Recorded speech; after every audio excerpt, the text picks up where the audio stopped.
on est un petit peu confronté à une sorte de choix qui conduit à une impasse qui est soit la société de marché dominée par la finance casino telle qu'on la connaît, qui se développe de manière absolument anarchique, soit une espèce de révolution copernicienne, mais dont on ne voit pas très bien d'où elle pourrait venir et comment elle pourrait surgir dans l'état actuel des rapports de force.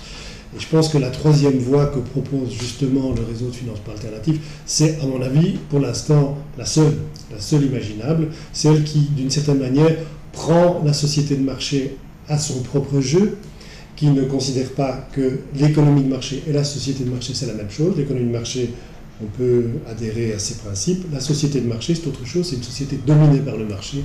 Et là je pense qu'il y a une incompatibilité avec la dignité humaine. Et je pense que la proposition qui est faite par le réseau de financement alternatif est justement une manière de résoudre cette contradiction fondamentale.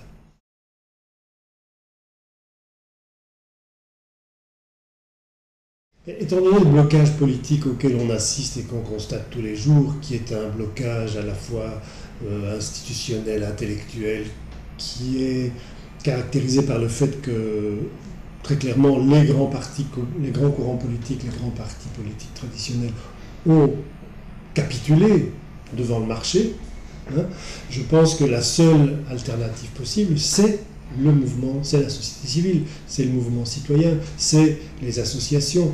On a là une ressource extraordinaire qui ne peut pas être suspectée de s'être mise au service d'une idéologie ou d'une autre, et qui est au contraire orientée exclusivement vers la dignité, vers le bien-être des citoyens. Je pense que ça, c'est vraiment la seule piste possible.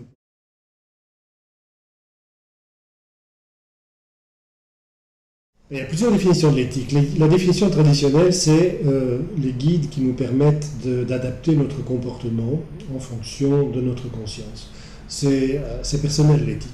Mais depuis un certain temps, on a vu apparaître ce mot comme adjectif adossé à toute une série de concepts, économie éthique, consommation éthique, production éthique, etc., etc.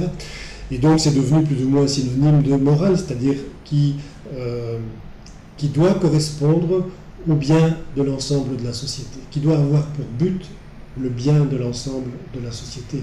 Pas le bien au sens théorique et je dirais transcendantal du mot bien, comme Kant l'entendait, mais bien le bien-être, le bonheur de chacun, la dignité de chacun, le fait de ne pas être exploité, le fait de ne pas être transformé en marchandise.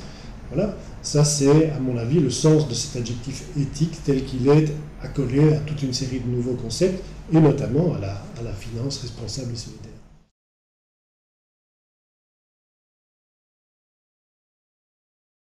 Je crois que la première chose qu'il faudrait peut-être faire passer comme idée auprès du monde politique, c'est encourager les initiatives citoyennes. Donnez-leur de l'espace. Faites en sorte qu'elles puissent se développer. Faites en sorte que le mouvement coopératif, que le mouvement alternatif émerge et puisse vivre. Donnez un cadre légal qui permette à ces mouvements de travailler, de faire fonctionner leurs initiatives, etc. Ça, c'est vraiment fondamental. Et puis, on verra bien, si le mouvement citoyen suit, les politiques, ils ne sont pas idiots non plus. Ils se rendent bien compte qu'il faut être élu à la fin du mandat qu'on exerce et que donc il faut aussi donner satisfaction à certaines aspirations citoyennes. Et si ça marche, ils suivront.